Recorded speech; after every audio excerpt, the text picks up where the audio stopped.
ዋው ዋው ዋው! እንኳን ደስ አላችሁ። አሰላሙ አለይኩም ወራህመቱላሂ ወበረካቱ። ሸማርከቱን እንዴት ናችሁ? ሰላም ናችሁ አላችሁ? አልሐምዱሊላህ አለን። ምስጋና ለአላህ። እንዴት ናችሁ እናንተ? ኧረ ቢኒና ሄሉ እንዴት ደስ ይላላችሁ በእውነት።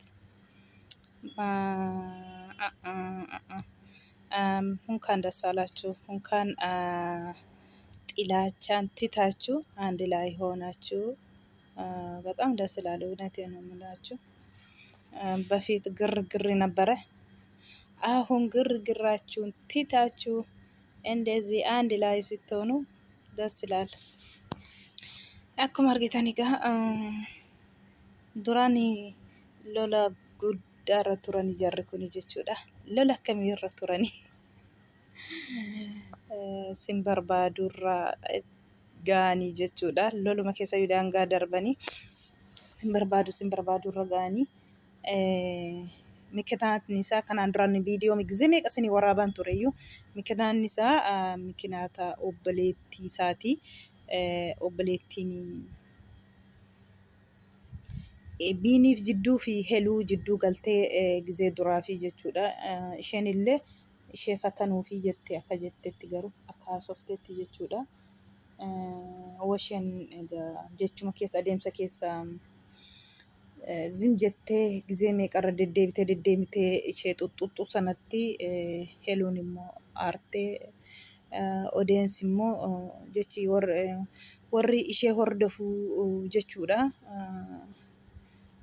Maaliif yeroo hunda 3-4 sitti deebiti kana ofirraa fageessitii jireenya kee jiraadhu jedhanii natti fakkaata warri yuutuubara ishee jala deeme ishee hordofu jechuudha. Kanaafi isheen illee isheetti dhagaamee boodarra aarte atis obboleettiin keessa bakka siniin barbaadu na bira sin ga'ina sinumaanuu arguun barbaadu jettee manallee qayyartee turte gizee duraa siniin jedheen viidiyoo tokko sinii waraabeera. Mana qayyarattee turte isaaniin baqattiyyuu jechuudha. Kanatti gizee isheen mana baqattu innillee obboleettii hojii wallolee mana qayyarattee okattee isheen jennaanii jechuudha. Sanarraan ka'ee isheen illee shaanxaa fudhattee heeluutiin iddee argatteetti barbaadde sababa kootiin wanta wal loltaniif sinillee innillee na ari'ee manaati jettee ishee bira akka torbee teessee deebitee immoo heeluun walitti araarsitee jara lamaanii jechuudha. Walitti araarsitee aniif inni mikinaata qabnaa sababa keetiin miti jettee sobdee walitti araarsitee jechuudha. Walitti araarsitee intala deebistee gara manaatti. Isaa boodarraa bakka asuman argu jettee diddee kadhatee dadhabee akka kanaan yuutuubii bantee fi yuutuubiin kun kan keetii wanta si kabajuu fi yuutuubii kana irratti hojjedhu jennaanii biiniin immoo yuutuubiin nan barbaachisu. Yuutuubii yoo barbaade kanuma kee irratti waan ufuyyuu gammachuun qaba. Maaliif warri si hordofanii wanta na jaallatanii fi kanaaf ani gammachuu qaba gizeen si wajjiniin akkas yuutuubii kee irra dhufee haasa'u ani gammachuu guddaan qaba yoon hojjedheyyuu. Yuutuubii kee irratti malee yuutuubii mataa kootoon barbaade qaatan banadha. Ani yuutuubii wanta barbaadu sin qabu. Yuutuubii sinan barbaachisu sa'aatii kanatti hin barbaadu jedhee yuutuubii sanallee irraan fudhanne dhiisanii gaafa sana si didee jennaanii jechuudha. Ammallee lammaffaa gaafa guyyaa lammaffaa dhuftee yuutuubii kana fudhadhu jettee jennaan hin dide hin barbaadu siin jedheeraa jedhee aartee raasii kee guddaa jettee biraa deemtee walitti aaranii wal biraa deemanii hundumtuu walitti afaan wal ba'anii jechuudha. Eddasii immoo amma deebanii obboleettiin deebitee mana heluu deemtee hin dhukkubsatti jettee walitti araarsuuf garuu isheen hin dhukkubsatti jettee isatti bilbiltee sobdee heluutiin immoo ciisii ati hin dhukkubsatta jettee ittiin himne walii isaallee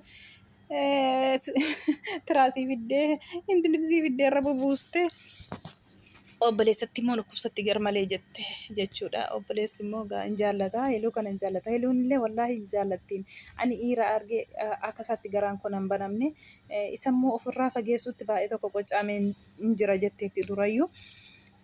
Ammas egaa dhuguma see isaan fooqirra dhaabbatanii viidiyoo qarrasu inni fiiga dhugaa rabbii dhugaa see jechuudha. Inni fiigaa yoo dhufu ani dhukkuban qabu maal taatanii jetti isheen inni dhukkubsatti isheen obboleettiin inni dhukkubsatti jetteetti fiigee dhaqee ol qabee mana kiimsi deemsisan ani dhukkuban qabu jette isheen. Dhukkuban qabattee to'atu gachuu to'achi jedhu maal taatanii jettee boodarra ofitti qabatee maal taate jedhee obboleetti jennaani sababa keetiin cinqitii keetiin dhukkubsatti jette. Dhuguma see garuu biiniin wallaahi dhuguma see isaa boodarra dhukkubni hin jiru akkuma isin dhiifata walii gootanii araaramtaniif malee okkuun isheen isin dhukkubsannee jette akka kanaan walitti araarsite jechuudha. Dhugaa seefii jedhu isheen illee isa dura aartee kanan dura na biran ga'ini ishee macarrashaatti waliin jedhaniiran aartee bakka achumarraa walii dhiifatama godhanii jechuudha. Baay'ee tokko namatti tola. Obboleettiin illee isa dura dubbachaa turte qoccaanteetti baay'ee tokko gaabbitee iddee fuutuu dhabdeetti. Har'am kanaan akka maal jechuun heloon garaatti hin qabattu waan tokko nama dhibu dhugaa rabbi jecha isheen jette sanarra darbitee akkuma obboleettii isheetti itti rarra'aa jirti dhugaa hin jaallatti intala sana amma wal jaallatanii jiru baay'ee tokko nama gammachiisa siluma yoo haan irraa barbaade namni kana gisuma duraayyuu otoo waan hin taane sana jechuu dhiiste akkuma mattaafis jirtu sanatti otoo dura taatetti karaa dheeraan deemanii illee akkana waliin godhan ture ammas immoo araaramanii jiru hundumaafiyyuu. Har'a immoo akka kanaan maa inni birindaa xaarmuzichi inni isaan bitan suni maal jedhama yaa rabbi biiraa jedhama xaarmuziin kan biiraati garuu isaan immoo birindaa asii gaditti naqatanii akka nama sayyuu ishee wajjin lama ta'anii burcuqootti naqatanii dhugaa jiru kaameraan amaan kaameraan isaan sun jedhamu sun immoo itti bilbilee biinitti bilbilee dhugaatii dhugaa jiru jarri lamaan jedhee itti bilbilee jechuudha. Garuu isaanii birindaa itti naqataniiru. Xaarmusichi garuu ani intiniiti hambiiraati. Isaan immoo birindaa asii gaditti naqanii akka nama machaa'ee godhatu jechuudha. Innis walii wallaalee dhuguma see achi fiigaa dhufu obboleettiin asii gatan tarti heluun asii gatan tarti. Dhuguma seeni dhugaa rabbii dhuguma dhugaatiin xaarmusiin wanta hambiiraa ta'ee fi biiraa dhugusee xaarmusiitiin uddi heluun jechuudha. Isheen tokko burcuqootiin uddi achiiti akkam dhugaatii uddi jedhee aare hiddillee isa dhugaa rabbii dhuguma see hiddillee ka'ee isa dhaabateera jechuudha. Inni dhuguma dhugaatii dhugaa jiru see isaanisuma aarsuuf malee dhugaatii isaan dhugan birindaa dhugaa jiru biiraallee miti. Akka kanaan gisee dhufu kun xaarmuziitiin ofitti qabdi kun immoo burcuqootiin ofitti qabdi hanga godhudhaaf akkasitti maddii qabatee dhaabatee takka achi darbamu yoo inni irraa fuudhuu dhaqu xarapheessaa yaabbatu walii gadi otoo isaan kuramanii boodarra aaree obboleettii been jedhe caammaan ishees jira jedhe giseen harkisee gototee fuudhee qayeelu kolfaniitiyyuu nuti biiraa dhugaa hin jirru jettee deebiste jechuudha. Inni hin amanne isaa booda baqatanii rukutuuf jennaan baqatanii dhugii ilaalii yoo nu amantee dhabdee jette dhugii ilaalii biiraa miti birindaa dhugaa jirra malee biiraa miti yoo nu amantee dhabdee immoo dhugii ilaalii jette isheen jechuudha helooni. Isaa boodarraa dhugee ilaalee hojii birindaadha malee intinii miti. Achumarraan mataa qabateen jedhu dhabee achumaan gad taa'ee jechuudha. Akka kanaan duraanii lola guddaa jidduu isaaniitti uumtee turte obboleettiin har'a immoo akka kanaan yoo isheen gammachuutiin jara lamaanii walitti illee deebi'anii immoo ishee fi heluun illee maashaallah wal jaallatanii jechuudha. Amma jaalala jechaa jiru. Akka duraa miti baay'ee tokko nama gammachiisa. Namni too tsabiima loluma dhiisee kan abbaan jaallate otoo jaallatee fi bareedaadha. Akka kanaan har'aa akkasitti biiniitiin sukkaara kiiloo gashanii jiru. Sukkaara kiiloo gashuunis bareedaa gisee tokko lama ta'anii walii galanii akka kanaanii sukkaara kiiloo gashanii jiru biiniitiin. baay'ee tokko namatti tola.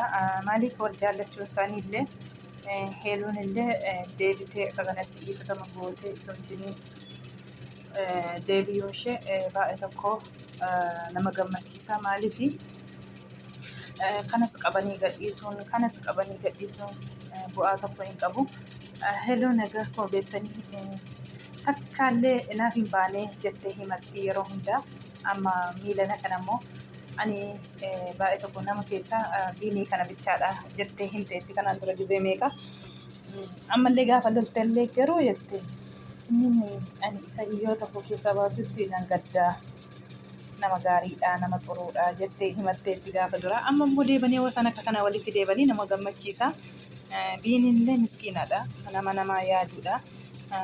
Akka isheen cinqitii hin barbaanne hin beekaa. Cinqitii hin barbaaddu, isheen nama cinqitii barbaaddu miti jedhee gizee hunda dubbata biinii. Wallaahi nama gaarii tokko akkasuma waliin turaa, umrii dheeraadhaa walitti sinaa jaallatu.